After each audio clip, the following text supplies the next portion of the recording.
அன்பார்ந்த முருக பக்தர்களுக்கு வணக்கம். நான் ஜேஎம்எஸ்கே கோபி. மாசி மகம் பௌர்ணமி இன்னைக்கு திங்கட்கிழமை, ரொம்ப விசேஷமான பௌர்ணமி. அந்த பௌர்ணமி தியானத்தை முடிச்சுட்டு இந்த காணொலி பதிவு செய்கிறேன். இந்த பௌர்ணமி திருச்செந்தூரில் தங்குறவங்க, இது வரைக்கும் தங்க முயற்சி பண்ணி நடக்காதவங்க இந்த மாசி மகத்துக்கு அப்புறம் அவர் அடுத்த பௌர்ணமியில் தங்க முயற்சி பண்ணுங்க. அதே போல் மாசி மகத்துக்கு இந்த வழிபாடு செய்யணும், அந்த வழிபாடு செய்யணும், இப்படி நிறைய பதிவுகள் காணொலிகள் பார்க்க முடிஞ்சது. மேபி ஒருவேளை இந்த வழிபாடெலாம் செய்ய முடியலன்னா யாரும் பயப்படாதீங்க. நம்ம ஏதோ தெய்வ குத்தை செஞ்சிட்டோமா, இல்லை நம்ம ஏதோ ரொம்ப மோசமானதா, தீண்டத்தகாதங்களா, நம்மளால இது மாதிரி செய்ய முடியலன்னு சொல்லி யாரும் பயப்படாதீங்க. எல்லா நாளும் நம்மளுக்கு நல்ல நாள் தான். நீங்கள் பிரபஞ்சத்தோட எப்போ தொடர்பு ஏற்படுத்தி இறைவன்கிட்ட முழு சரணாகதி அடையிறீங்களோ அன்றைக்கி எல்லா நாளுமே பௌர்ணமி தான், எல்லா நாளுமே மாசி மகம் தான், எல்லா நாளுமே ரொம்ப சிறப்பான நன்னாள் தான். என்ன ஒன்று, உங்கள் மனசு அதுக்கேற்ற மாதிரி மாறணும், அந்த மனப்பக்குவம் வரணும். ஒரு சில பேருக்கு சின்ன வயசுலேயே வந்துடுது, ஒரு சில பேருக்கு ரொம்ப வயசானதுக்கு அப்புறம் வருது, ஒரு சில பேருக்கு மிடில் ஏஜ்லேயே வந்துடுது, ஒரு சில பேருக்கு வராமே அடுத்த பிறப்பில் வருது. இது நான் கர்மாராய்ச்சியில் கண்ட மிகப்பெரிய உண்மை.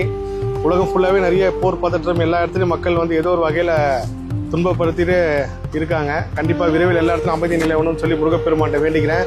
துபாயில் இருக்கிற எல்லா முருகர் சொந்தங்கள், மஸ்கத், அதே மாதிரி அந்த UAE பகுதியில் இருக்கிற எல்லாருமே நல்லபடியாக இருக்கணும்னு நான் வேண்டிக்கிறேன். எல்லா மக்களும் நல்லபடியாக இருக்கணும்.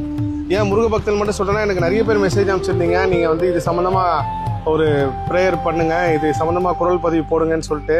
நான் முன்கூட்டியே வாட்ஸ்அப் சேனலில் பதிவு பண்ணியிருந்தேன். ஏன் எல்லாமே வாட்ஸ்அப் சேனலில் பதிவு பண்ணுறேன்னா, இப்போ நான் ஒரு கருத்தை பொது வெளியில் சொல்கிறப்போ, என்னோட இப்போ இன்ஸ்டாகிராமில் ஒரு 3 லட்சம் ஃபாலோவர்ஸ் இருக்காங்க, ஃபேஸ்புக்கில் 1 லட்சம் ஃபாலோவர்ஸ் இருக்காங்கன்னா, அதில் ஒரு 5000 பேர் மட்டும் என்னோட கருத்துக்கு உடன்பட்டு போவாங்க. மற்ற எல்லாருக்குமே மாற்று கருத்து இருக்கும். இல்லை அவங்களுக்கு தெய்வ நம்பிக்கை இல்லாமல் இருக்கலாம், இல்லை முருக பக்தி நம்பிக்கை இல்லாமல், இல்லை பிரபஞ்சத்து மேலே நம்பிக்கை இல்லாமல் இருக்கலாம், இல்லை தன் மேலே நம்பிக்கை இல்லாமல் இருக்கலாம், இல்லை ஏதோ ஒரு வகையில் நம்ம அவங்க கூட உடன்பட்டு போகாமல் இருப்போம். ஆனால் இந்த வாட்ஸ்அப் சேனலில் ஒரு 38,000 பேர் இருக்காங்கன்னா, இந்த 38,000 பேருமே என்னோட கருத்தை உட்கொண்டு, என்னோட கருத்துக்கு உட்பட்டு என்ன தொடர்றவங்க தான் இருப்பாங்க. ஸோ அதனால நம்ம அவங்ககிட்ட சொல்லக்கூடிய விஷயங்களை நேரடியாக போய்டும், நம்ம ரொம்ப விளக்கி சொல்லணும் நம்ம அவசியம் இருக்காது நிறைய நேரத்தில். அதே சமயத்தில் நான் நைட்டு ஒரு 2 மணிக்கு குரல் பதிவு போட்டிருக்கேன், விடிய காலத்தில் தியானம் முடிச்சுட்டு குரல் பதிவு போட்டிருக்கேன், அதிகாலை குரல் பதிவு போட்டிருக்கேன்.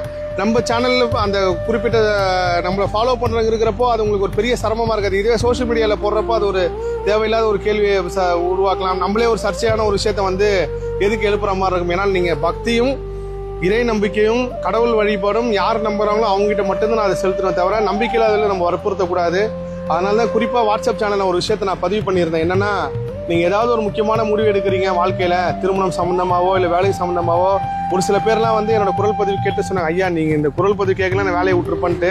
உண்மையாக அப்படி விட்டுட்டீங்கன்னா ரொம்ப கஷ்டப்பட்டுருப்பீங்க. எந்த முடிவாக இருந்தாலும் கிரகணம் முடிஞ்சதுக்கப்புறம் முடிவெடுங்க, அவசரப்படாதீங்க. மார்ச் 6 சனி பயிற்சிக்கு அப்புறம் நீங்கள் முடிவெடுங்க. நான் சொன்ன காரணம் என்னன்னா, இந்த சமயத்தில் தான் நம்மளோட எண்ண அலைகள் ரொம்ப மோசமாகி நம்ம ஊழ்வினை கர்மம் எப்படி செயல்பட்டு நம்ம எப்படி இருந்தாலும் துன்பம் அனுபவிக்க தான் போகிறோம். என்ன ஒன்று, நம்ம இது முன்கூட்டியே ஒரு கான்சியஸாக நம்ம அவசரப்படாமல் இருக்கிறப்போ அது கூட ஒரு துன்பம் ஒரு 40% நம்ம 100% அனுபவிக்கிற மாதிரி இருந்திருக்கும்.